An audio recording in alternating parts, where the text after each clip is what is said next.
आज तुम्ही बारामतीमध्ये डॉक्टर बाबासाहेब आंबेडकर यांच्या पुतळ्यासमोर आंदोलन केले. काय सांगता? काल जी दिल्लीमध्ये घटना झाली त्याचा आम्ही जाहीर निषेध करतो.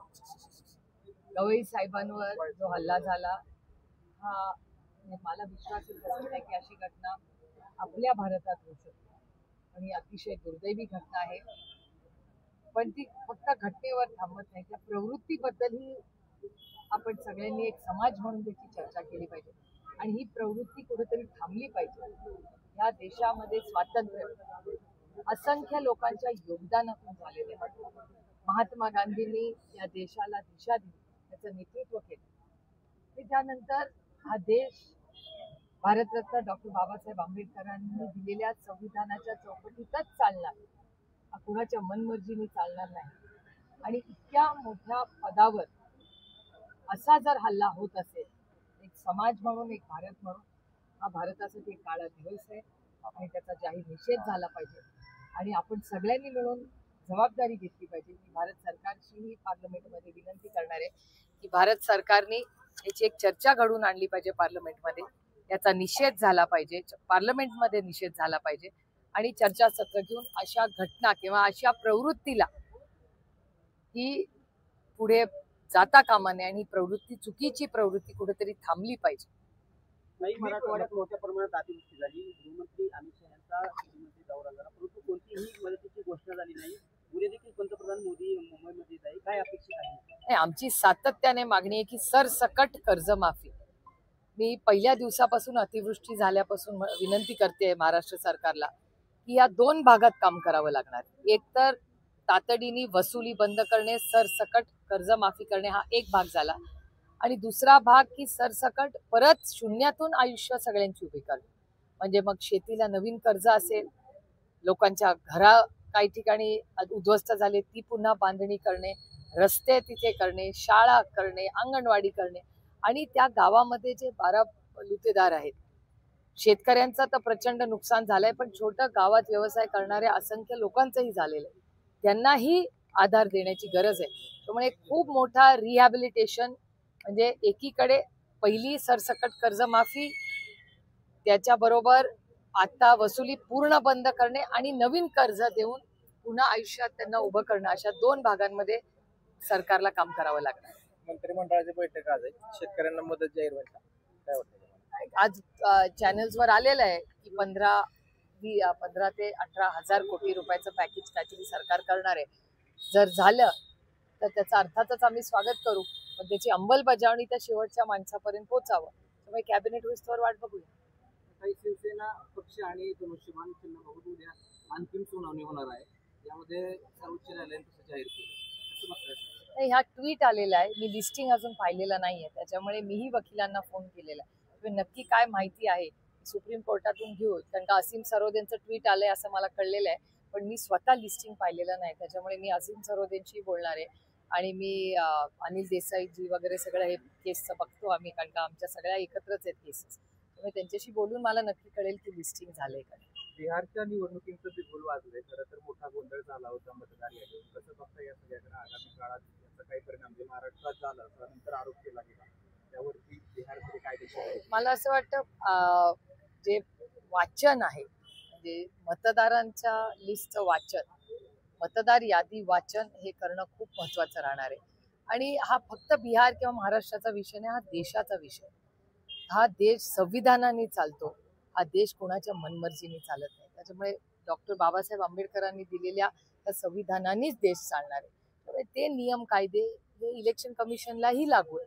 दुर्दैवाने सातत्याने आम्ही बघतोय ज्या पद्धतीने आरोप प्रत्यारोप इलेक्शन कमिशनवर डेटा ड्रिव्हन होत आहे. म्हणजे असं होत नाहीये की आरोप करतायत आणि त्याच्या मागे डेटा नाही, हा डेटाच दिसतोय. म्हणजे अनेक ठिकाणी तुमच्याच चॅनलवर सांगितलं जातं की पत्ताच नसतो पण तिथे 800 मतदार आहे. मग ही यंत्रणा आली कुठून? ह्याची चाचपणी व्हायला नको. तुम्हाला सगळ्यांनाच माहिती आहे की एखादा शेतकरी जर कर्ज काढायला गेला आणि 0.01% पण एखादा डॉक्युमेंट कमी जास्त असेल तर त्याला तुम्ही कर्ज देत नाही, मुलांना ऍडमिशन देत नाही, स्कॉलरशिप नाकारता. मग हे सगळं असताना म्हणजे गरीब कष्ट करणाऱ्या नियम कायदे, जो ड्रग्ज मध्ये आहे तो खोटा पासपोर्ट घेऊन पळून जातो त्याला सोखून माफ, जो मतदार नाहीच्या जागेवर त्याला मतदान करायचा अधिकार. हे काय चाललंय या राज्यामध्ये हे खूप एक महत्वाचा प्रश्न आहे. आणि इलेक्शन कमिशन बद्दल मनामध्ये जे प्रश्न आज उद्भवत आहेत ते भारतासाठी आणि एका सशक्त लोकशाहीसाठी फारसे चांगले नाही. काही दिवाळी तोंडावर आहे असं असताना जे दिवाळीचा शिधा राज्य सरकारच्या आनंदाचा गोरगरीब लोकांना मिळत होता तो शिधा आता बंद करण्यात येत आहे. हो, काल मी माननीय भुजबळ साहेबांचं स्टेटमेंट पाहिलं. भुजबळ साहेबांचं तुमच्याच चॅनलवरचं असं स्टेटमेंट होतं की त्यांनी फाईल पाठवली होती पण फायनान्स डिपार्टमेंटनी ती परत पाठवली असं माननीय भुजबळ साहेबांचं स्टेटमेंट आहे. आपल्याला सगळ्यांनाच माहिती आहे की गेले 1.5 वर्ष मी सातत्याने बोलतेय की महाराष्ट्राची आर्थिक परिस्थिती अडचणीत आहे. जे फिस्कल मॅनेजमेंट ज्याला म्हणतात म्हणजे जेवढे पैसे येतात आणि जेवढे खर्च होतात त्याला एक नियम कायदा आहे. म्हणजे घरात कितीही कुठला घरासारखंच राज्य चालतं ना. जे पगारा पेवा किंवा जेवढे पैसे घरात येतात त्याच्यापेक्षा जास्त तुम्ही जर खर्च करायला लागला तर दिवाळच निघालणार ना. त्यामुळे महाराष्ट्रामध्ये ही अडचण झालेली आहे असं सरकारचा डेटा सांगतो. भारत सरकार असू दे किंवा महाराष्ट्र सरकार असू दे दोन्ही आर्थिक अडचणीत आहे. आणि हा डेटा माझा नाही. 2-3 गोष्टी आहेत. काल वर्ल्ड बँकचा रिपोर्ट आलाय. तर वर्ल्ड बँकेच्या रिपोर्टमध्ये या जगामध्ये सगळ्यात जास्त लोन घेणारा देश कर्ज घेणारा देश हा भारत झालेला आहे असं वर्ल्ड बँकेचं स्टेटमेंट. त्याचबरोबर महाराष्ट्रात कर्जाचा डोंगर झालेला आहे. मी म्हणत नाही हा भारत सरकारचा डेटा. आणि भारत सरकार म्हणजे अनेक कार्टून जी तुमच्या चॅनलवर दिसतात. परवाच एक कार्टून पाहिलं. माननीय मुख्यमंत्री म्हणतात की 1,0,0,0,0 इतकं कर्ज झालेलं आहे. आता हे कर्ज फेडायचं कसं.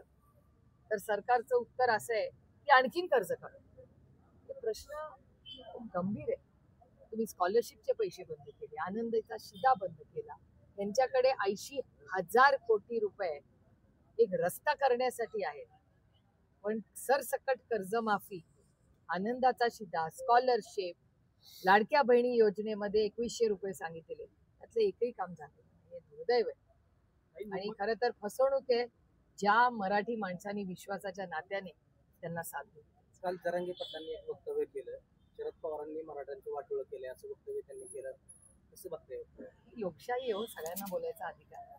मुंबईत कस्तुरबा रुग्णालयात काही कर्मचाऱ्यांकडून भगवंत ठाकरेंचं नोटीसचं पुस्तक दिलं झालं परंतु महिलांनी ते पुस्तक परत दिलं आणि अंगावर तुझ्या माफी मागण्याचा हात पाडला. मला नाही घटना माहिती.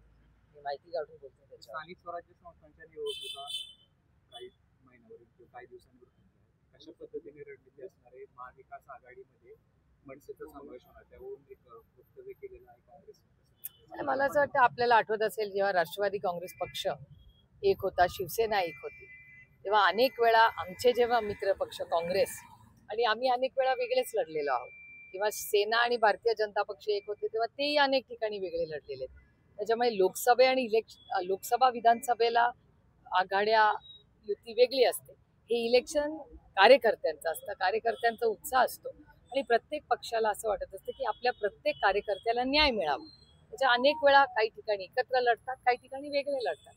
आणि इलेक्शन खरंच कधी होणार आहे हे इलेक्शन कमिशनला पण माहिती आहे का नाही हा प्रश्न मनात येतो. 3.5 वर्ष झाली आहेत इलेक्शनचं काहीच अजून हालचाल दिसत नाही. बघूया पुढे काय होईल तेव्हा. जेव्हा एकतर दसरा मेळाव्यात सगळेच व्यस्त होते शिवसेना वगैरे. आता पुढच्या आठवड्यात आमच्या सगळ्यांच्या बैठका आहेत. त्यामुळे दिवाळीपर्यंत साधारणपणे चित्र स्पष्ट होईल. मनसेला महाविकास आघाडीमध्ये घेण्यासंदर्भात काही चर्चा सुरू आहे?